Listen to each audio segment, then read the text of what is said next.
Hello everyone! Today I will show you how to toggle on or off the dismemberment effects in Nioh 3.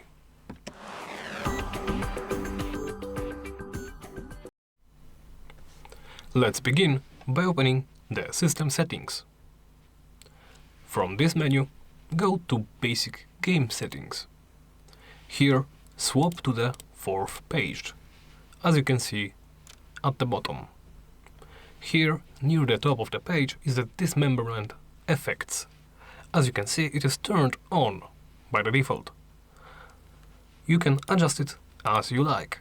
Simply choose either off or on.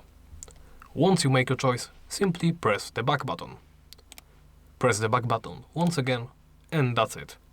Thank you for watching, and please remember to like, comment and subscribe.